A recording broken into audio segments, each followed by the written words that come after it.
नमस्कार, आप देख रहे हैं न्यूज इंडिया। आपके साथ मैं हूं अभिषेक। क्या मिडिल ईस्ट वॉर सिर्फ एक बहाना है या फिर इसके पीछे कोई बड़ी चाल, कोई बड़ी साजिश छिपी है? क्योंकि सवाल अब सिर्फ ईरान का नहीं है, सवाल है उस ऑयल खजाने का जिस पर टिकी है दुनिया की ताकत। और इसी बीच अमेरिका की नजरें टिकी हैं चीन पर, वो चीन जो दुनिया की फैक्ट्री है और जिसकी सांसें चलती हैं तेल की सप्लाई पर। तो क्या ईरान पर दबाव बनाकर अमेरिका असल में चीन की ऊर्जा नब्ज को दबाना चाहता है? क्या यह जंग हथियारों की नहीं बल्कि तेल, ताकत और ट्रेड की है? यही वजह है कि चीन अपनी घेराबंदी को भांप चुका है। लिहाजा चीन के राष्ट्रपति शी जिनपिंग अब माओ जेडोंग जैसे मिशन में लगे हैं। 1964 में माओ ने चीन के उद्योगों और परमाणु ठिकानों को समुद्र तट से हटाकर सिचुआन और गांसू जैसे दुर्गम पहाड़ी इलाकों में शिफ्ट कर दिया था। आज चीन के दक्षिण पश्चिमी पहाड़ों में फिर से मशीनों की गूंज सुनाई दे रही है, क्योंकि जिनपिंग का मानना है कि तटीय शहर अमेरिकी हमले ज्यादा दिन झेल नहीं पाएंगे। इसलिए वे अपने परमाणु और औद्योगिक ढांचे को सुरक्षित ठिकानों पर ले जा रहे हैं। लिहाजा सिचुआन के पहाड़ों में नए बंकर और प्लूटोनियम कोर बनाने की फैक्ट्रियां फिर से चालू हो गई। ये ठिकाने बताते हैं कि चीन एक लंबे युद्ध की तैयारी कर रहा है। चीन जानता है अगर उसकी समुद्री सप्लाई लाइन कट गई तो उसे अपने ही संसाधनों पर निर्भर रहना होगा।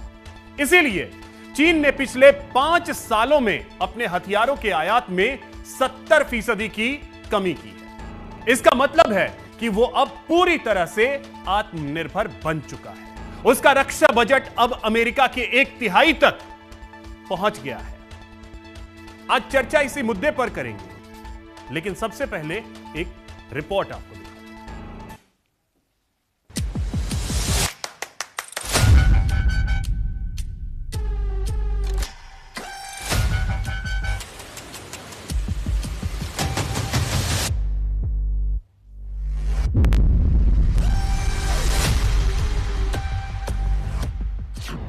ईरान तो सिर्फ बहाना है, निशाना चीन का ऑयल खजाना है। क्या ट्रंप के जाल में फंस गया है ड्रैगन? मिडिल ईस्ट की महाजंग क्या चीन को घेरने की एक सोची समझी बिसात है ताकि चीन की एनर्जी सप्लाई लाइन काटी जा सके? ईरान, इजराइल और अमेरिका के बीच जारी घमासान के पीछे असली सवाल यह है कि आखिर में फायदा किसे होगा और कौन बर्बाद होगा। इस सवाल का जवाब सालों पहले ही ट्रंप ने दे दिया था। 1987 के एक इंटरव्यू में उन्होंने कहा था, अमेरिका को ईरान में घुसकर उसके तेल पर कब्जा कर लेना चाहिए जिससे पूरी दुनिया उसके कब्जे में होगी। आज वो ठीक वही कर रहे हैं। वो जानते हैं कि ईरान को उलझाकर न केवल मिडिल ईस्ट में अमेरिकी पकड़ मजबूत होगी बल्कि चीन की एनर्जी सप्लाई भी ठप की जा सकती है, क्योंकि चीन ईरान से भर भर कर जमकर सस्ता और कच्चा तेल खरीद रहा है। ट्रंप की प्लानिंग देखिए। पहले वो वेनेजुएला पर दबाव बनाते हैं, फिर ईरान पर हमला करते हैं। इन सब के बीच रूस को कच्चा तेल बेचने की सीक्रेट छूट भी देते हैं। क्या ये सारे पैंतरे चीन को घेरने के लिए हैं? क्योंकि अगर अमेरिका हॉर्मुज पर अपना कंट्रोल कर लेता है तो चीन की रफ्तार को ब्रेक लग जाएगा। ट्रंप जानते हैं कि बिना कोई बड़ा युद्ध लड़े किसी महाशक्ति को हराने का सबसे अच्छा तरीका उसकी सप्लाई लाइन को काट देना है। देखिए कैसे अमेरिका ने रूस को यूक्रेन में उलझा दिया और चीन के सस्ता तेल लेने वाले हॉर्मुज के रास्ते पर जा बैठा। इतना ही नहीं, चीन को घेरने के चक्रव्यूह में पाकिस्तान की भूमिका है। ट्रंप ने आते ही पाकिस्तान को चीन के कैंप से निकालकर फिर से पुराने रिश्तों की ओर मोड़ा है। जनवरी में अमेरिका ने दिवालिया पाकिस्तान को गाजा पुनर्निर्माण बोर्ड में शामिल कर लिया, फिर इस्लामाबाद टॉक्स के फेर में पाकिस्तान को फंसा लिया। यही वजह है कि शायद चीन अपनी घेराबंदी को भांप चुका है। लिहाजा राष्ट्रपति शी जिनपिंग अब माओ जेडोंग जैसे मिशन में लगे हैं। 1964 में माओ ने चीन के उद्योगों और परमाणु ठिकानों को समुद्र तट से हटाकर सिचुआन और गांसू जैसे दुर्गम पहाड़ी इलाकों में शिफ्ट कर दिया था। आज चीन के दक्षिण पश्चिम इलाकों में फिर से मशीनों की गूंज सुनाई दे रही है। जिनपिंग का मानना है कि तटीय शहर अमेरिकी हमले ज्यादा दिन झेल नहीं पाएंगे, इसीलिए वो अपने परमाणु और औद्योगिक ढांचे को सुरक्षित ठिकानों पर ले जा रहे हैं। लिहाजा सिचुआन के पहाड़ों में नए बंकर और प्लूटोनियम कोर बनाने की फैक्ट्रियां फिर से चालू हो गई हैं। ये ठिकाने बताते हैं कि चीन एक लंबे युद्ध की तैयारी कर रहा है। चीन जानता है कि अगर उसकी समुद्री सप्लाई लाइन कट गई तो उसे अपने ही संसाधनों पर निर्भर रहना होगा। इसीलिए चीन ने पिछले 5 सालों में अपने हथियार के आयात में 70% की कमी की है। इसका मतलब है कि वो अब पूरी तरह से आत्मनिर्भर बन चुका है। उसका रक्षा बजट अब अमेरिका के 1/3 तक पहुंच गया है। एक आंकड़े के मुताबिक 2024 तक चीन के पास 600 परमाणु हथियार थे, लेकिन 2030 तक ये संख्या 1000 के पार जा सकती है।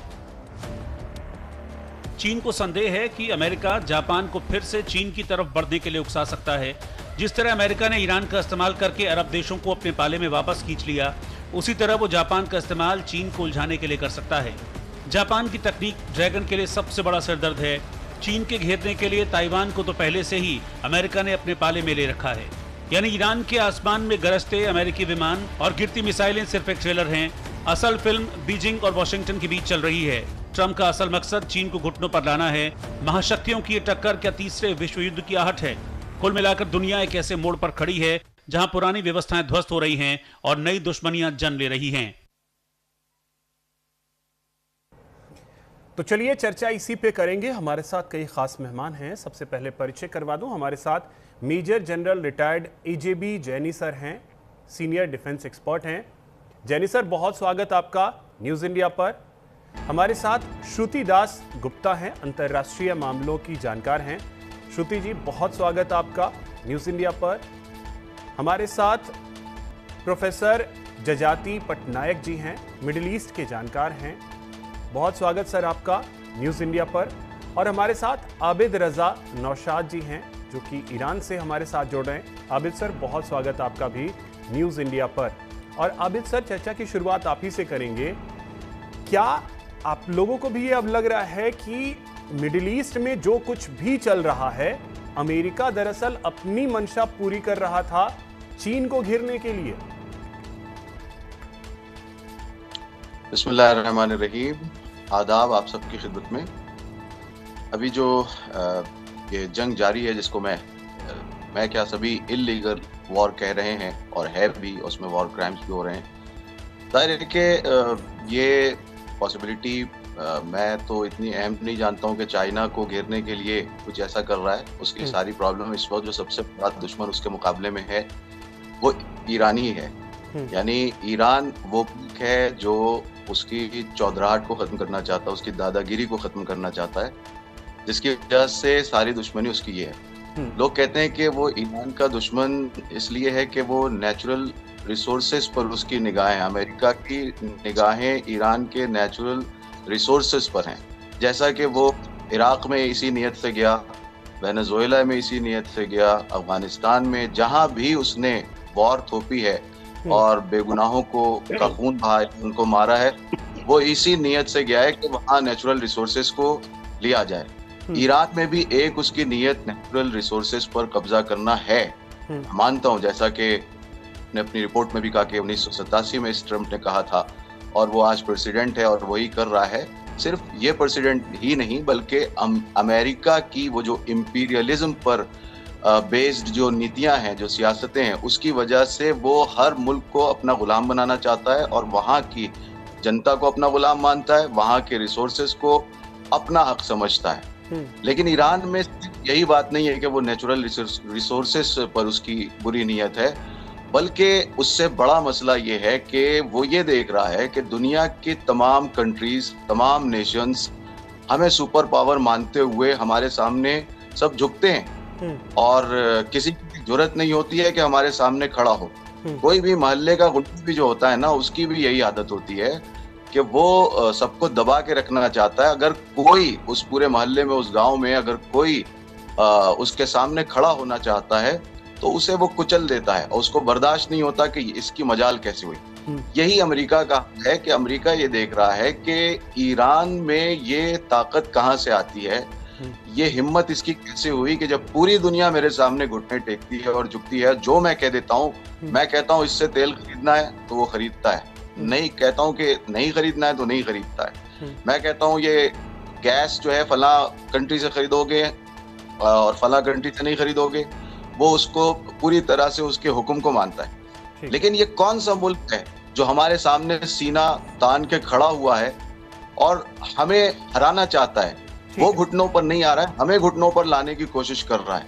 लिहाजा अमेरिका की सारी दुश्मनी इस बात से है क्योंकि वो इस वॉर को उसको ईरान के ऊपर इम्पोज करने का सारा मकसद ये है कि ईरान में कमजोर कर दिया जाए ताकि मेरी मनमानी जो है वो पूरी दुनिया में चल सके, खासकर इस रीजन में जो मेरी मनमानी है वो उस तरह से चल सके। लेकिन ईरान ने पूरी तरह से उसको नकार दिया है और उसका ये हाल बना दिया है कि घुटनों पर आ चुका है, अपनी शिकस्त मान रहा है।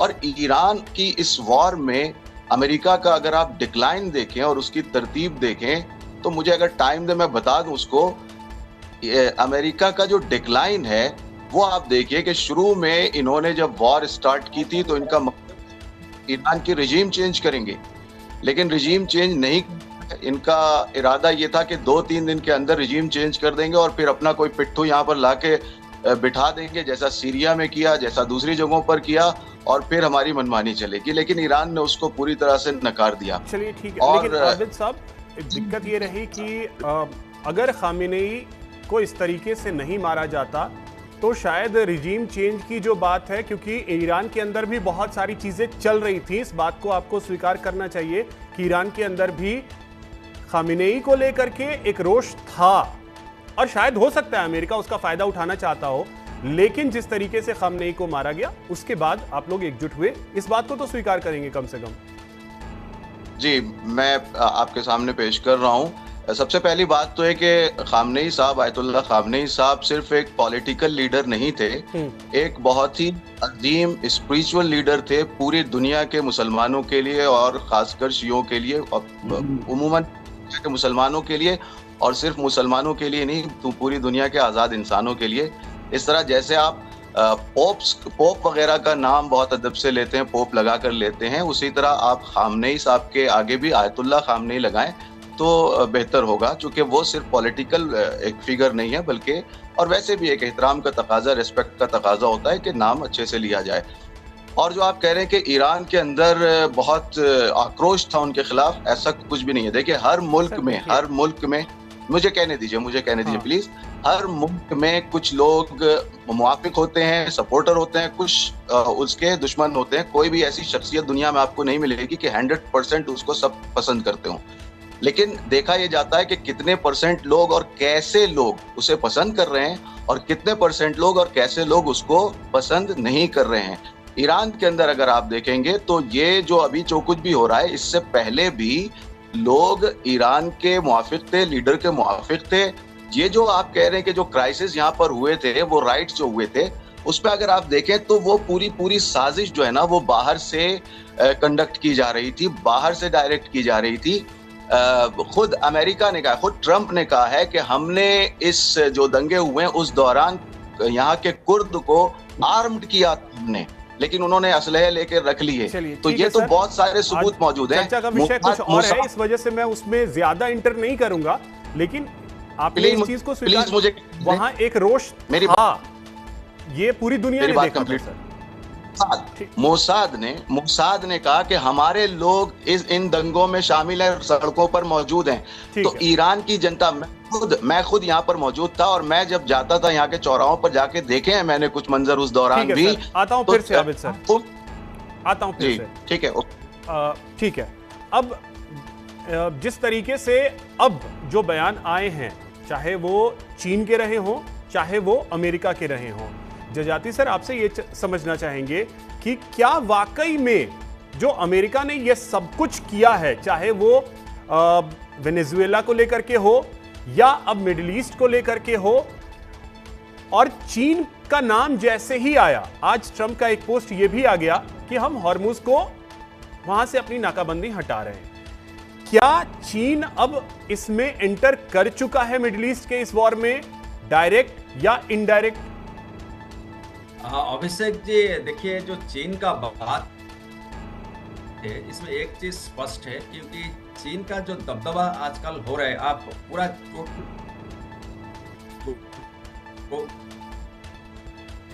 आप जीडीपी देखिए,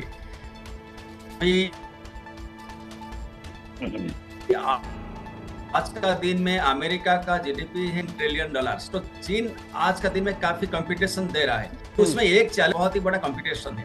आप जो मिडिल ईस्ट का बात कर रहा है, आप देखिए ईरान का जो ऑयल चाइना इंपोर्ट कर रहा है, उसका वो युआन में करता है। इसके बाद में जो दूसरे कंट्री भी है वो धीरे धीरे युआन में परचेज करना शुरू कर रहा है। तो इसीलिए ये बहुत ही बड़ा कॉन्फ्लिक्ट है between petro yuan and petro dollar. Sir कुछ ऑडियो की दिक्कत आ रही है, उसे दुरुस्त करते हैं। देखिए 1974 से एक्चुअली अमेरिका पेट्रो डॉलर दिन में देखिए जो ग्लोबल ऑफ हेलो जजाति सर, आपके ऑडियो में कुछ दिक्कत आ रही है। जी जी बोलिए बोलिए। अच्छा, हाँ, ऑडियो में दिक्कत आ रहा है। I can change the room, it's fine. तो उसमें देखिए बात है कि जो आज का दिन में जो कॉन्फ्लिक्ट चल रहा है, ये basically between petro dollar and petro yuan में, जैसे बता रहा था। तो इसीलिए चीन का देखिए जो दबदबा है, जो BRI प्रोजेक्ट है, बेल्ट एंड रोड इनिशिएटिव जो है, मैरीटाइम सिल्क रोड है, पूरा वर्ल्ड में फैले हुए हैं। एंड इसीलिए चाइना को जो आज का दिन वो अमेरिका के ऊपर प्रेशर है। आप इंटरनेशनल पॉलिटिक्स मर्जिंग पावर होता है। आज का दिन में अमेरिका जो है हेजेमोनिक पावर है, और वो जो कॉन्फ्लिक्ट होता है, जो कंपटीशन होता है, एक ट्रैप होता है, इसको थुसिडियस ट्रैप बोलते हैं। तो ख्याल से आगे वाला जो टाइम है, इन फ्यूचर ये कॉन्फ्लिक्ट आगे बढ़ सकता है, क्योंकि सिर्फ स्टेट ऑफ हॉर्मुज का बात नहीं है, एक स्टेट ऑफ मलाक्का है। आप देखिए चाइना का जो 80% पूरा ट्रेडिंग होता है स्टेट ऑफ मलाक्का थ्रू में होता है, और स्टेट ऑफ मलाक्का जो है किसका कंट्रोल?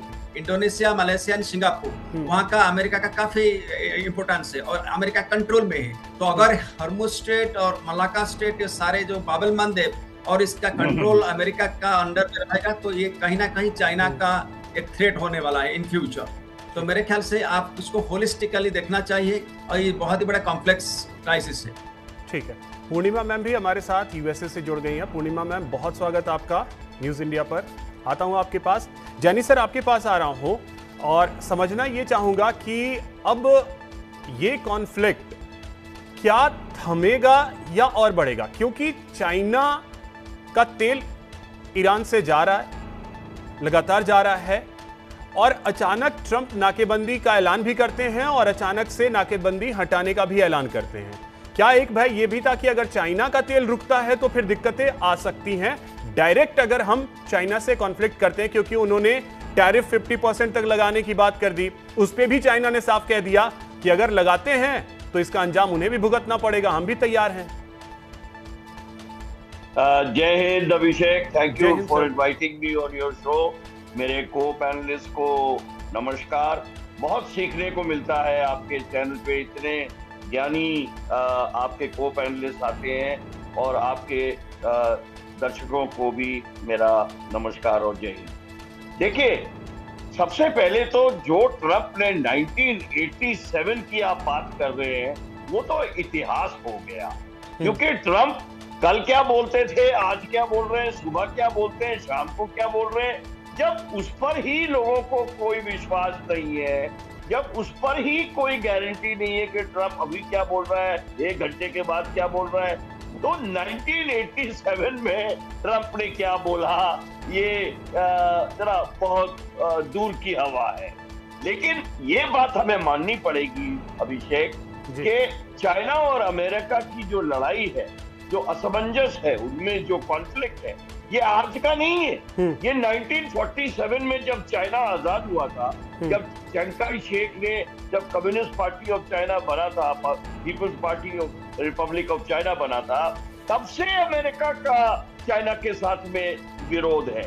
लेकिन अगर आप तो जो आपका सवाल है बेसिक हैशटैग कि क्या ये लड़ाई बढ़ेगी या वही खत्म होगी, आप चाहे तेल रोके चाहे ना रोके, चाहे चाइना को इसमें तकलीफ पहुंचाए, चाहे ईरान को तकलीफ पहुंचाए, ये लड़ाई तो रुकने वाली नहीं है, क्योंकि इसमें बहुत से इश्यूज हैं। और आप मुझे टाइम दें थोड़ा सा बताने के लिए। देखिए, इसमें चाइना का इशू तो है ही। ईरान को उन्होंने अपनी 15 डिमांड दी है, ईरान ने 10 डिमांडें दी है।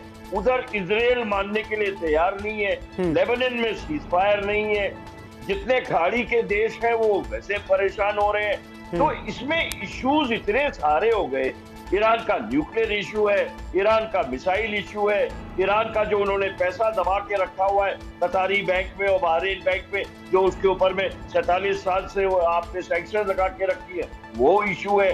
तो द होल इशू, जैसे पटनायक साहब ने बताया, we have to look at it in a very very holistic manner, because the whole मामला इज द होल सब चीज इज वेरी वेरी कॉम्प्लेक्स।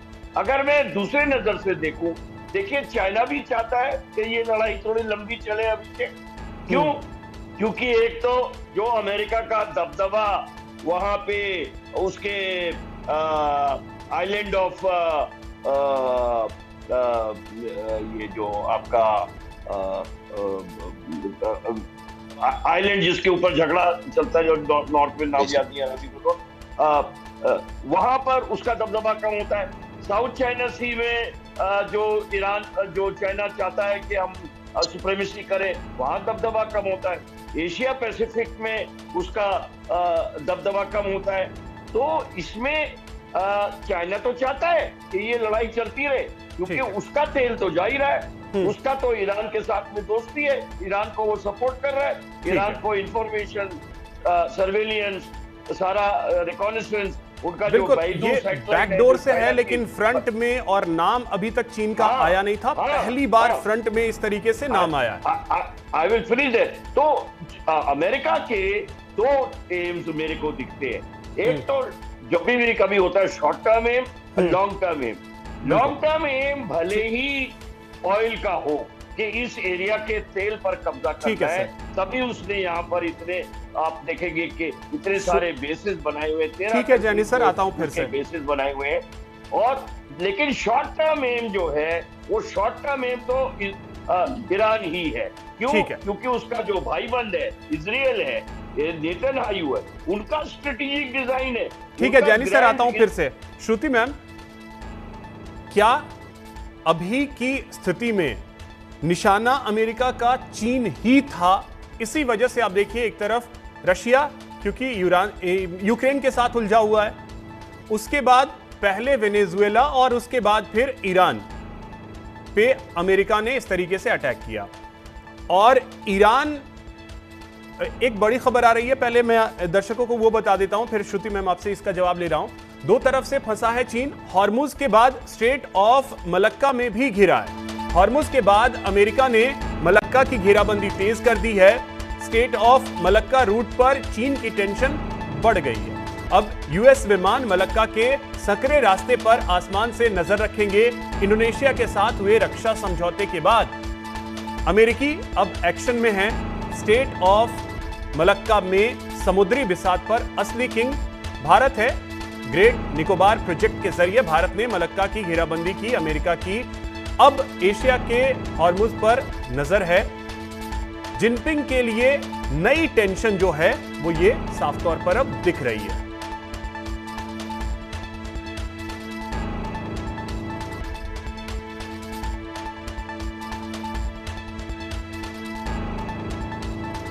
तो श्रुति मैम आपके पास आ रहा हूं। अब देखिए, स्ट्रेट ऑफ हॉर्मुज के बाद स्ट्रेट ऑफ मलक्का, तो क्या चीन को घेरने की ही मंशा ट्रंप की पहले से ही थी?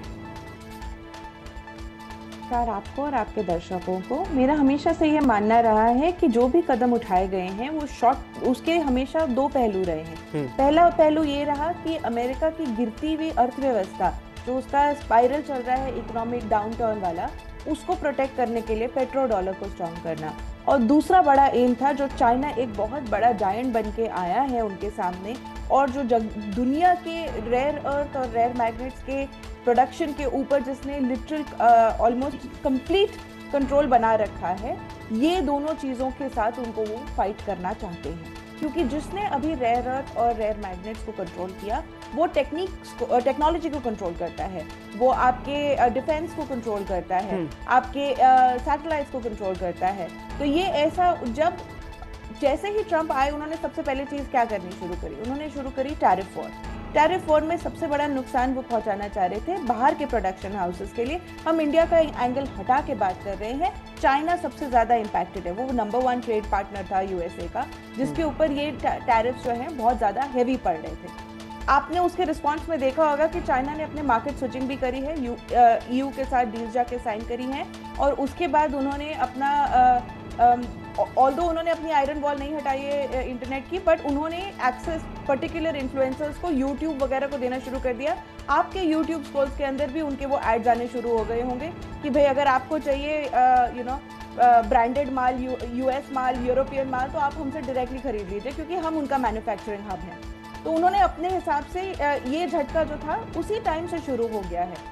उन्होंने दो चीज़ें डिफाइन करी। पहली, जो अभी 2026 की जो उनकी वॉर थ्रेट एनालिसिस आया है उसके अंदर यूएसए ने कहा है कि 2027 तक तो ताइवान की तरफ उसकी आंख नहीं जा रही है। फिलहाल चाइना चाहे कितना ही बड़ा जायंट क्यों ना हो, उसका खुद का भी इकोनॉमिक डाउनटर्न चल रहा है। आप अगर उसके पिछले कुछ हफ्तों के आप न्यूज़ अगर पढ़ रहे होंगे तो ऑलमोस्ट सिंगुलर मैनर पे कंट्रोल कर रहे हैं शी जिनपिंग। उन्होंने कितने जनरल्स को बर्खास्त कर दिया है, उन्होंने पॉलिट ब्यूरो के अंदर कंट्रोल कर दिया है। स्ट्रेट ऑफ मलक्का पे अगर इस तरीके से नाकेबंदी है तो वो चाइना को कितना इफेक्ट करेगा? 80% ऑयल वहां से फ्लो करता है और 60% गैस वहां से फ्लो करता है, सिर्फ चाइना का। अगर इस पे अगर आप देखा जाए, वहां पे वो एक पाइपलाइन भी डालना चाह रहे थे जिसके अंदर पीएलए की नेवी, PLAN प्लान जो है वो उसको यूज करके अपनी जो है सशक्तता बढ़ा सके। ठीक है, वो पाइपलाइन जो है वो भी अटक गई। जो आपने अभी न्यूज बाइट दी उसके अंदर ब्लैंकेट अग्रीमेंट है। ब्लैंकेट अग्रीमेंट मतलब उनको इन्फॉर्म भी करने की जरूरत नहीं इंडोनेशिया को कि यूएस के एयरक्राफ्ट अब एयर स्पेस इंडोनेशिया की बिना पूछे यूज कर सकते हैं। Billions of dollar of investment किया है वहां पे चाइना ने। ठीक है श्रुति मैम, आता हूं फिर से। पूर्णिमा मैम, अब स्ट्रेट ऑफ हॉर्मुज से स्ट्रेट ऑफ मलक्का पहुंचे हैं डोनाल्ड ट्रंप। क्या ये जानबूझ करके चीन को अब उकसाने की कोशिश है? नमस्ते, thank you so much for having me. जय हिंद। मैंने वो स्टेटमेंट नहीं देखा, उन्होंने डायरेक्टली बोला है कि नहीं मुझे नहीं पता, but at the end of the day conversations are happening, analyst बात कर रहे, strait of Malacca must be may be the next choke point, वो उसकी बात हो रही है। लेकिन बहुत सारे लोग ऐसी बातें कर रहे हैं कि अच्छा स्टेट ऑफ हॉर्मुज में ऐसे हो रहा है तो ईरान गलत है, और चाइनीज का वो भी मैंने ट्रोलिंग देखा हुआ है जिसमें लिखा हुआ है लिटरली एक ब्लॉकेड जो पहले ओपन था उसको ओपन करवा के आपने वो बड़ा दिखा दिया दुनिया को, आप बड़े महान हो। और लिटरली आज सवेरे भी यही बात हो रही है इन जनरल कि डोनाल्ड ट्रंप का जो पोस्ट आया उसमें लिखा हुआ है कि हमें हक करेंगे जाने के बाद etcetera etcetera. This and India को भी, इंडिया के बारे में भी लिख रहे हैं कि वो मेरा माय फ्रेंड एंड ऑल। मैं तो ये बोलती हूँ कि जो अमेरिका से स्पेशली अगर कोई बोल रहे हैं माय फ्रेंड, आपको डरना चाहिए। और स्पेशली नरेंद्र मोदी को अगर फ्रेंड बोल रहे भागो, पीछे भी मत देखा करो, because there is something else at play at this point of time. Yes, China is target, ये China is the main course. अभी वेनेजुएला हो, ईरान हो, रशिया हो, देयर बेसिकली एपेटाइजर्स था। प्रेसिडेंट ट्रंप और अमेरिका ऐसे सोचते हैं, बट मैं इंडियन मीडिया में भी देखती हूँ, मेरा क्वेश्चन वहीं पे आती है, बार बार वहीं पे आती है। आप ईरान को क्वेश्चन उठाते हो, अच्छा वो उन्होंने खाड़ी के देशों में अटैक किया एंड एक्सेट्रा लाइक दैट, लेकिन कोई यूएस को क्वेश्चन नहीं कर रहा है। उन्होंने जो इलीगल वॉर छेड़ी है उसके बारे में कोई क्वेश्चन नहीं कर रहा है। इजराइल जो अभी इलीगली लिटरली लेबनान पे बॉम्बारी कर रहे हैं, उसके बारे में कोई क्वेश्चन नहीं उठा रहा है। आपकी फॉरेन पॉलिसी चेंजेस हो गई है। I understand where, I mean I am not taking side of the Islamic जो पॉलिसी रही है, उनकी जो मुल्ला रेजिम रही है, उनकी जो प्रॉक्सीज रही, उनके बारे में कोई मेरा सिंपैथी नहीं है, but at the end of the day आप अगर एक को क्वेश्चन कर रहे हो दूसरों को भी करो, बिकॉज आप अगर ईरान को प्रॉक्सी के बारे में क्वेश्चन कर रहे हो, आपने कभी यूएस को प्रॉक्सी के बारे में क्वेश्चन नहीं की, बिकॉज यूनाइटेड स्टेट्स की प्रॉक्सी नहीं है।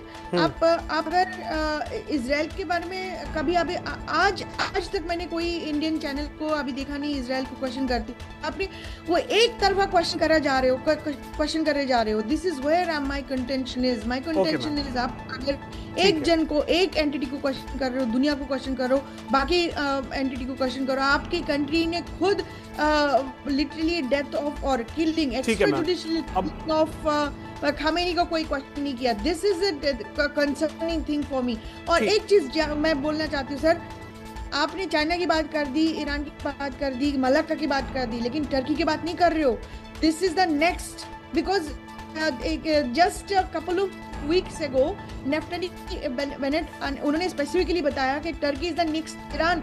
आप इसके बारे में बात करनी चाहिए। अभी नेटो के ऊपर क्यों इतना प्रेशर आ रहा है? नेटो खत्म हो जाएगा तो टर्की के ऊपर इसमें बात यह है कि अमेरिका, चाइना, रशिया, अमेरिका का मकसद क्या है?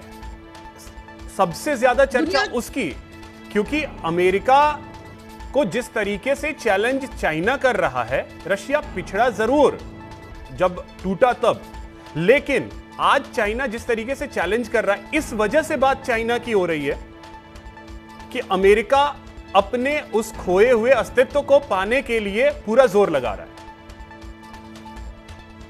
जी, तो जी, बात इस चीज की है।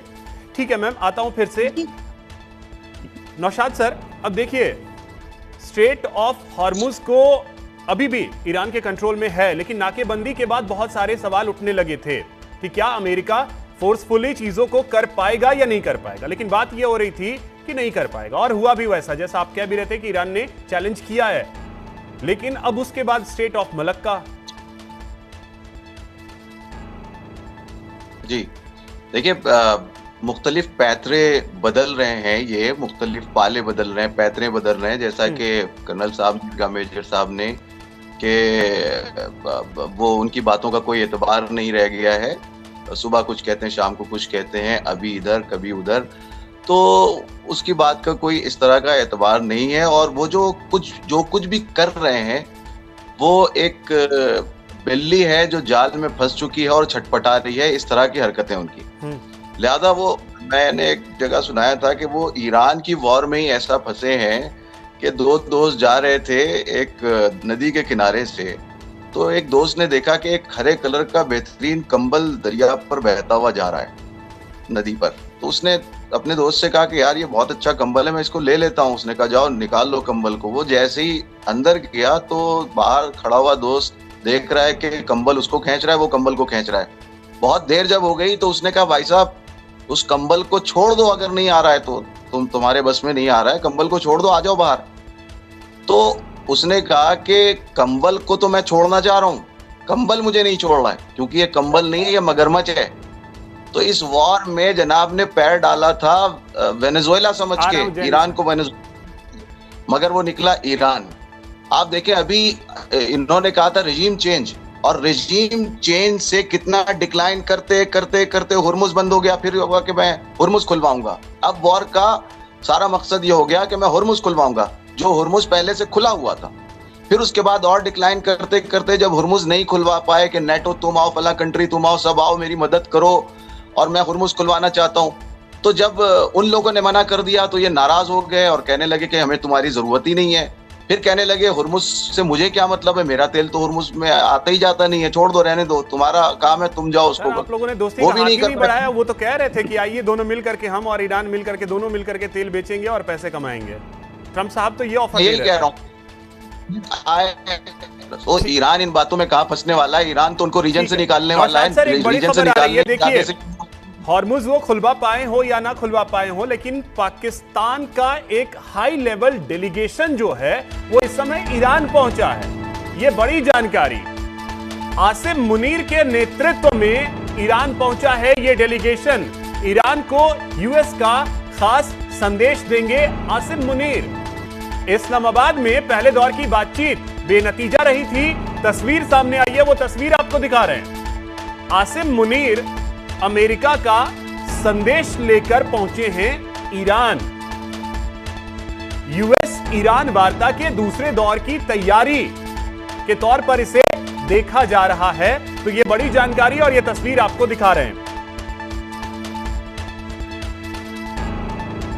नौशाद सर, जल्दी से एक कमेंट में कम शब्दों में इस पे चाहूंगा कि मैं कंटिन्यू जी बताइए 10 सेकंड में, और इस पे भी जवाब चाहूंगा।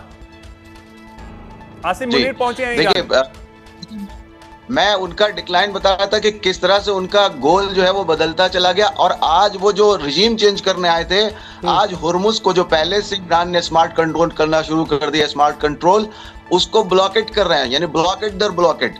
तो ये तो उनकी शिकस्त है। और दूसरी बात, उस ब्लॉकेट का कोई फायदा भी नहीं हो रहा है। अभी रिपोर्ट्स आ रही है कि चाइना की शिप्स यहाँ से गई हैं, उस हुर्मुज से गुजरी हैं, और ईरान की 2 शिप VLCC और एक और शिप जो है ऑयल टैंकर अंदर आया है। उसका ब्लॉकेट का कोई पड़ा है। ठीक है, अब ये सर चारों तरफ वो से तो हर कोई देख रहा है। एक ये कमेंट इस पे आसिम मुनीर पहुंचे हैं आपके यहाँ। जी, ये मैंने खबर पढ़ी थी, ये लोग आए हैं उधर का, वो उधर का पैगाम लेकर यहाँ पर आए, ताकि उधर का मैसेज लेकर आए, ताकि उसकी बात हो। अब देखते हैं कि किस तरह का मैसेज है और क्या होता है। लेकिन इतना तय है कि अपने 10 पॉइंट्स दिए हैं, ईरान ने जो अपने 10 पॉइंट्स दिए हैं उसी पर वो बात करेगा, और एक भी पॉइंट से वो पीछे नहीं हटने वाला। उसी पर राजी भी हुआ था, यानी अमेरिका को उसने बोला था कि हम तुमसे बात नहीं करेंगे, मगर ये कि तुम हमारे 10 पॉइंट्स पर बात करोगे। तो उसने कहा था ओके आइए। तो इस शर्त पे ईरान वहां गया था। ठीक है सर, जजाती सर, उसने बात की, और आसिम मुनीर कहना है कि बहुत अच्छी। ठीक है नौशाद सर, आ रहा हूं फिर से, आ रहा हूं नौशाद सर, आ रहा हूं फिर से। जजाती सर, पाकिस्तान को इस तरीके से, क्योंकि पाकिस्तान के ही मंत्री ये कहते हैं कि टिश्यू पेपर की तरह यूज करके अमेरिका हमें फेंक दिया करता है, तो इस टिश्यू पेपर को इतना ज्यादा यूज क्यों कर रहा है अमेरिका? क्या इसका मकसद ये भी है कि जो पूरी तरीके से पाकिस्तान चाइना के पाले में चला गया था, खींच करके लाओ वहां से किसी तरीके से? ये भी एक बात है कि पाकिस्तान जो पूरी तरफ चला गया था उससे लाना है। और पाकिस्तान का मजबूरी क्या है? पाकिस्तान का जो बलूचिस्तान प्रोविंस है, आप देखिए ईरान का जो सिस्तान बलूचिस्तान प्रोविंस के साथ तो लिंक है, पूरा जॉइन है उसमें। तो इसीलिए वहां कहीं ना कहीं इनका डर है कि अगर वार ज्यादा फैलता है तो रिफ्यूजी क्राइसिस होगा, इंसर्जेंसी पड़ेगा। पाकिस्तान ऑलरेडी लड़ रहा है खैबर पख्तूनख्वा में। इसके बाद में देखिए फिर और ये जो पाकिस्तान आज का दिन में सबसे आप जो फॉरेन डेट $128 बिलियन से, आप देखिए इसे आप देखिए वो सऊदी से ले सकते हैं, अमेरिका से ले सकते हैं। तो कहीं ना कहीं इनका डॉलर डिप्लोमेसी भी है। पाकिस्तान को डॉलर चाहिए, पाकिस्तान का इकोनॉमी बहुत ही shambles at the present day, तो इसीलिए पाकिस्तान का भी मजबूरी है इसको करना है। और पाकिस्तान क्या करता है कि मैसेंजर का रूप में काम करता है। पाकिस्तान का ऐसे ऑटोनॉमी नहीं है कि अब खुद करता है। वो ड्राफ्ट दिया जाता है वाशिंगटन डीसी से, पेंटागन से, उसी को दिखाते, उसी को पढ़वाते और उसी को इम्प्लीमेंट करना चाहते। तो मेरे ख्याल से पाकिस्तान का जो है अपना डोमेस्टिक चैलेंजेस भी है और एक्सटर्नल चैलेंजेस भी है। और कहीं ना कहीं आप देखिए जो चीन का जो फैक्टर, जो ग्वाडर पोर्ट है आपका, वहां भी आपका जो चाइना पाकिस्तान इकोनॉमिक कॉरिडोर वगैरह है, वहाँ काफी इनका दबदबा भी है। तो इसलिए कहीं ना कहीं ये भी उसको ब्रेक करना चाहते हैं। तो मेरे ख्याल से ये स्ट्रेटेजिक एंड इकोनॉमिक दोनों फैक्टर्स रिस्पॉन्सिबल है पाकिस्तान के लिए। तो इसीलिए कहीं ना कहीं पाकिस्तान उसी डायरेक्शन में जा रहा है। ठीक है जैनी सर, अब बोलिए। और लेकिन साथ में मेरा सवाल भी एड ऑन होगा कि वही टिश्यू पेपर को पूरी तरीके से यूज करके थ्रो करने की जो बात खुद पाकिस्तानी कहते हैं, वापस फिर से टिश्यू पेपर बनकर के सामने तस्तरी में सामने आ जाते हैं, तो अमेरिका तो यूज करेगा ही करेगा। बिल्कुल अच्छा बात कही आपने अभिषेक, एकदम 100%। It is like being used like a tissue paper. अभी दो बातें जो हैं, एक तो पूर्णिमा मैडम ने और रजा साहब ने बहुत अच्छी कही हैं अमेरिका के बारे में। देखिए, इंटरनेशनल रिलेशन में एक मानी हुई कहावत है that enmity with USA is dangerous. मतलब कि अगर आप अमेरिका से दुश्मनी करते हैं तो वो खतरनाक है।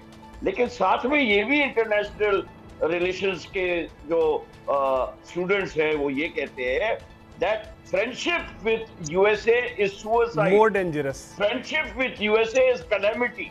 तो देखिए, आप दुश्मनी भी उनसे बुरी है और दोस्ती भी बुरी है। तो जो ये अभी ये ब्लॉकेड हटाने की बात, और रही बात ये टिश्यू पेपर की, अभी ये गए हैं ईरान डेलीगेशन लेके, इसका क्या मतलब निकलेगा अभिषेक?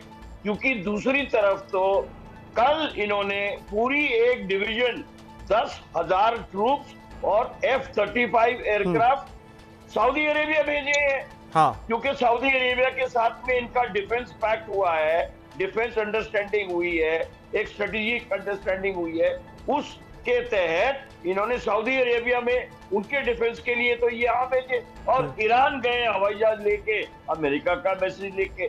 तो ये टिश्यू पेपर का ही तो काम हो रहा है। ये तो दोनों तरफ से टिश्यू पेपर एक साइड से यूज होता है, ये पाकिस्तान ने जो अपने आप को ऐसा टिश्यू पेपर बना लिया है जो दोनों साइड से यूज हो रहा है, तो इससे कुछ बनने वाला नहीं है। और रही बात ब्लॉकेड की, देखिए ब्लॉकेड एक कोई आसान काम नहीं है। आज आपने हॉर्मुज में ब्लॉकेड लगा दिया, कल आप मलाक्का स्ट्रेट्स में लगा देंगे, परसों को आप साउथ चाइना सी में जाएंगे, नेक्स्ट टाइम आप जो है तैवान के जो 2 किलोमीटर का जो एक सी का चैनल है, समुद्र का चैनल है, वहां ब्लॉकेड लगाएंगे। अरे ब्लॉकेड लगाने के लिए बहुत बड़ी फोर्स की जरूरत होती है, और वहां पे कुछ हद के दिन से ज्यादा आप नहीं रह सकते, नहीं कर पाएंगे, क्योंकि जो ब्लॉकेड फोर्स का श्रुति सस्टेनेंस है दैट इज वेरी डिफिकल्ट। तो श्रुति, इसीलिए इन्होंने देखा होगा कि हम ब्लॉकेड क्योंकि नहीं वो कर पॉसिबल ही पा नहीं है, वो लगातार हम चर्चा करते आ रहे हो, उसमें ये चीजें निकल करके आई हैं कि ब्लॉकेज इज कंप्लीटली इम्पॉसिबल।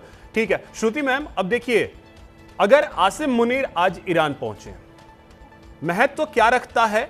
और दूसरी चीज ये भी कि फ्रांस ने भी, इमैनुअल मैक्रोन ने भी ईरान के राष्ट्रपति से भी, पेजेश्कियान से और ट्रंप से बातचीत की है, महत्व तो क्या रखेगा, फ्रांस या Pakistan? Pakistan, unfortunately for all of us Pakistan, क्योंकि सेकेंड राउंड ऑफ टॉक जो है वो दोबारा होना है। ये युद्ध वो जीत नहीं सकते, और अनफॉर्चुनेटली ईरान को भी कुछ कम क्षति नहीं पहुंची है इस युद्ध के अंदर।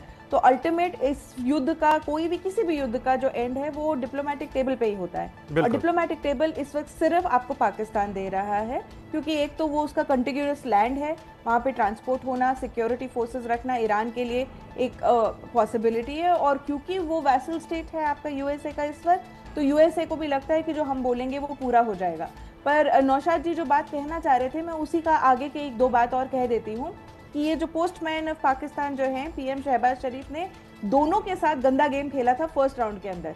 उन्होंने ईरान को बोला था कि आपके 10 पॉइंट पे बात करने अमेरिका आ रहा है, और अमेरिका को बोला था कि आपके 15 पॉइंट पे बात करने के लिए ईरान आ रहा है। जब इसीलिए पहले दिन के अंदर ही विदिन 24 आवर्स वो टॉक्स खत्म होगी, क्योंकि दोनों को रियलाइज हुआ कि ये तो पॉइंट ऑफ मीटिंग ही नहीं है हमारे पास। सैंक्शंस हटने की बात दोनों के उसके अंदर थी, that was the only point of meeting for both of them. जब उसकी न्यूज रिलीज होने की बात हुई तब भागे भागे यूएस वाले आए और उसको कैंसिल कर दिया।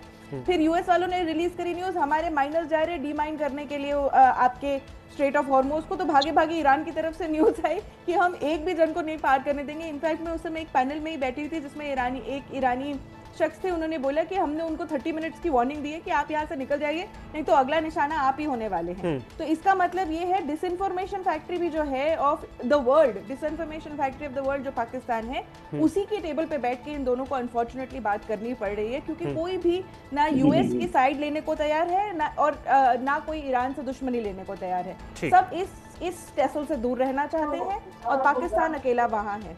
पर ये जो दो मुआ सांप है, ये ईरान को अनफॉर्चुनेटली डसने के लिए, जैसे सर ने बोला कि फौज भी भेज चुका है और पीस का पैगाम भी लेके आ रहा है। बिल्कुल, तो इस पे इतना भरोसा क्यों अमेरिका कर रहा है पूर्णिमा मैम, कि जिस देश की खुद की क्रेडिबिलिटी ना हो, जो देश खुद आतंक को प्रोड्यूस करता हो, और ये खुद ट्रंप भी मानते हैं, उसके बावजूद इस पे इतना रिलाई क्यों? देखिए, अगर वेस्टर्न कंट्रीज और खास करके अमेरिका काउंटर टेररिज्म पे एक्चुअली काम करते इतने सालों से, डेकेडों से, अभी काउंटर टेररिज्म खत्म क्यों नहीं हुआ? You have to understand, I have particularly think that that was not their goal. अगर वो गोल होता तो जाके ऑपोजिशन रेबेलियन ग्रुप्स को फंड करके, आर्म करके, ट्रेन करके, CIA इंफॉर्मेशन देके, इंटेलिजेंस देके आप एक अनदर टेरर ग्रुप नहीं क्रिएट करते। America has ended up creating more terror group in the name of counter terrorism. So I defer that they are actually working on counter terrorism. उनका गोल ही ये नहीं है, उनका गोल डोमिनेंस है, प्रॉफिट है, और वो कोई भी एजेंडा, कोई भी पद्धति यूज करेंगे वो टारगेट अचीव करने के लिए। आपकी जो क्वेश्चन है पाकिस्तान के ऊपर, मैं आपको आपका अटेंशन थोड़ा डाइवर्ट करना चाह रही हूँ और लाना चाह रही हूँ कि असली मुद्दा अभी कहाँ पे है। देखिए, अभी जो पिछले कुछ सालों में आपने देखा है, Gaza, West Bank, Syria, Lebanon, Iran, 5 सारी चीज में अभी अटैक हो चुका है। अभी नेक्स्ट जो होने वाला वो है टर्की। क्यों मैं बता रही हूँ कि पाकिस्तान टर्की के साथ उनका पैक्ट है, और Pakistan is the only country in the Islamic world that has nuclear power. और अब टर्की के ऊपर अटैक करेंगे, अगर मान लें आपको सीरिया, आपको मैं एक चीज और, अभी ईरान में जिस तरीके से फंसे हैं उसके बाद लग रहा है कि ट्रंप इस चीज के विषय में सोचेंगे भी। जी डेफिनेटली मेरे ख्याल से अभी वो इतना समय नहीं लगेगा और वो ईरान टर्की के ऊपर अटैक करने के लिए, बिकॉज ऑफ, देखिए अभी ईरान के ऊपर एक नैरेटिव बनाने के लिए उन्होंने 47 इयर्स लिया है। 47 इयर्स तक उनको सैंक्शंस लगाई गई है, उनको इकोनॉमिकली क्रश किया गया। इकोनॉमिक टेररिज्म जो लिटरली कल JD वेंस ने बोला, उन्होंने अमेरिका उसके ऊपर इतना समय लगा के उनको दुनिया के सामने उनको खत्म करने की कोशिश किया है। टर्की के ऊपर जो अभी कॉन्वर्सेशन शुरू हो चुकी है नैरेटिव बिल्डिंग की, एक मैं एक पैटर्न देख रही हूँ। This is aggressive and it is going to be quicker. वो 40 साल नहीं लेंगे ना 20 साल लेंगे ना 10 साल लेंगे। This is going to be very very fast. अब क्लोजिंग कमेंट की तरफ मैं बढ़ता हूँ थोड़ा सा, जल्दी से 10-10 सेकंड में जवाब चाहेंगे, क्योंकि जो चर्चा की शुरुआत हमने की थी, नौशाद सर आप ही से शुरुआत करते हैं। 10-10 सेकंड में जवाब, क्या अमेरिका का निशाना फाइनली वही था चाइना, और चाइना ने भी अपनी तैयारी है एक तरीके से शुरू कर दी है? अमेरिका अपने हर दुश्मन को अलग अलग खाने में रख के देखता है, लेकिन मेरा मानना यह है कि यहाँ पर जो ईरान की जंग है वो किसी और मुल्क को नजर में रख के नहीं, हो सकता है कि साइड फायदा जो है वो मिल जाए यहाँ पर, लेकिन आपने उसको सबक सिखा दिया अच्छे से, और वो इस जंग से जिसमें इस्राइल की मोहब्बत में उससे निकल। ओके सर, 10 सेकंड में जल्दी से जवाब चाहेंगे। जजाती सर, देखिए अमेरिका का मेन ऑब्जेक्टिव है कि पेट्रो डॉलर का हेजेमोनी को मेंटेन करना है, वो चाइना को कंटेन करना है, पर्टिकुलरली पेट्रो 1। और इसी वजह से अमेरिका चाहता है कि एंटायर हेजेमोनिक स्ट्रक्चर जो इनका इंडस्ट्री, मैन्युफैक्चरिंग, सप्लाई चेन और सारे जगह में इनका मौजूद रहे। तो मेरे ख्याल से ये मेन ऑब्जेक्टिव है यूनाइटेड अमेरिका। और रहा सवाल जो स्टेट एंड चोक पॉइंट्स, देखिए United Nations law of convention of 1982 है, उसके अंदर छोटा जवाब सर जल्दी से। और देखिए कंटेन करना, कंट्रोल करना, कोई ब्लॉकेट करना, ये सिंपली पॉसिबल नहीं है, क्योंकि ग्लोबलाइजेशन सारा। जैनी सर जल्दी से 10 सेकंड में। अभिषेक, मैंने पहले भी ये बात बोली है, इनका लॉन्ग टर्म इंटरेस्ट है, लॉन्ग टर्म लड़ाई है इनकी चाइना से, यानी लॉन्ग टर्म लड़ाई खींचने वाली है। श्रुति मैम, ठीक है Jaini sir, Shruti ma'am, control of oil, दोनों ही लड़ाइयां ये नहीं जीत पाई। चाइना ने भी पिछले कितने सालों से सिर्फ अमेरिका को अपना प्रतिद्वंदी मान के अपने कदम उठाए हैं, और अब ट्रंप के अंदर आते ही 2.0 रेजिम के अंदर चाइना को बुल्सआई के एकदम डॉट सेंटर में रखा गया है। और जितने भी एक्शंस हुए हों, चाहे वेनेजुएला हो चाहे ईरान हो, उनका साइड बेनिफिट हमेशा यही रहा है कि चाइना के जो एनर्जी इंपोर्ट्स है, एनर्जी डिपेंडेंट नेशन के होते हुए उसको कंट्रोल करना। Purnima ma'am ji, China is the formidable competitor at this point of time of US. So वो हमेशा टारगेट है, लेकिन जिनको टारगेट करा जा रहा है, the ultimate goal is China eight this point of time. Okay ma'am, चलिए मैम, बहुत शुक्रिया आप सभी का, सर आप लोगों का बहुत शुक्रिया हमारे साथ जुड़ने के लिए, इस चर्चा में शामिल होने के लिए।